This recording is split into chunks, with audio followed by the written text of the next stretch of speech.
2 Samuel 20.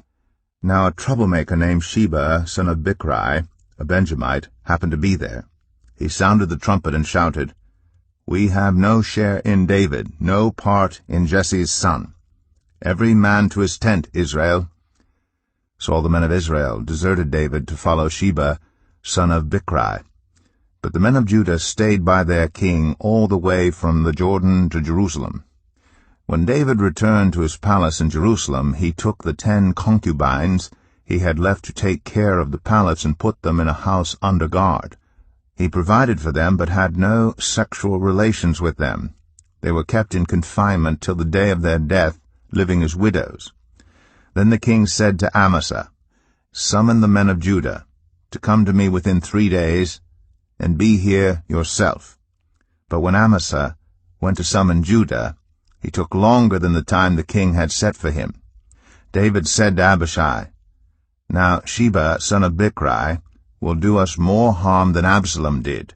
Take your master's men and pursue him, or he will find fortified cities and escape from us." So Joab's men and the Kerethites and Pelethites and all the mighty warriors went out under the command of Abishai. They marched out from Jerusalem to pursue Sheba, son of Bichri. While they were at the great rock in Gibeon, Amasa came to meet them. Joab was wearing his military tunic, and strapped over it at his waist was a belt with a dagger in its sheath. As he stepped forward, it dropped out of its sheath. Joab said to Amasa, "How are you, my brother?" Then Joab took Amasa by the beard with his right hand to kiss him. Amasa was not on his guard against the dagger in Joab's hand, and Joab plunged it into his belly, and his intestines spilled out on the ground. Without being stabbed again, Amasa died. Then Joab and his brother Abishai pursued Sheba, son of Bichri.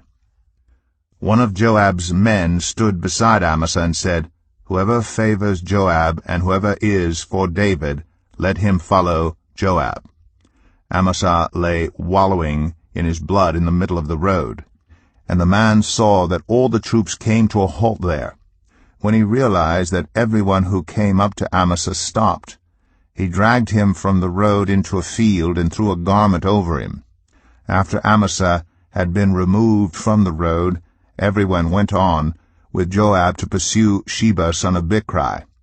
Sheba passed through all the tribes of Israel to Abel Beth Maachah, and through the entire region of the Bichrites, who gathered together and followed him. All the troops with Joab came and besieged Sheba in Abel Beth Maachah. They built a siege ramp up to the city, and it stood against the outer fortifications. While they were battering the wall to bring it down, a wise woman called from the city, "Listen, listen, tell Joab to come here so I can speak to him." He went toward her, and she asked, "Are you Joab?" "I am," he answered. She said, "Listen to what your servant has to say." "I'm listening," he said. She continued, "Long ago they used to say, 'Get your answer at Abel,' and that settled it. We are the peaceful and faithful in Israel. You are trying to destroy a city that is a mother in Israel. Why do you want to swallow up the Lord's inheritance?" "Far be it from me," Joab replied. "Far be it from me to swallow up or destroy. That is not the case. A man named Sheba, son of Bichri, from the hill country of Ephraim, has lifted up his hand against the king, against David. Hand over this one man, and I'll withdraw from the city." The woman said to Joab, "His head will be thrown to you from the wall." Then the woman went to all the people with her wise advice, and they cut off the head of Sheba, son of Bichri, and threw it to Joab. So he sounded the trumpet, and his men dispersed from the city, each returning to his home, and Joab went back to the king in Jerusalem. Joab was over Israel's entire army.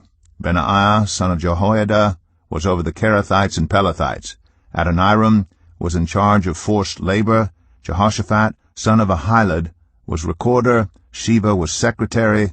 Zadok and Abiathar were priests, and Ira the Jairite was David's priest.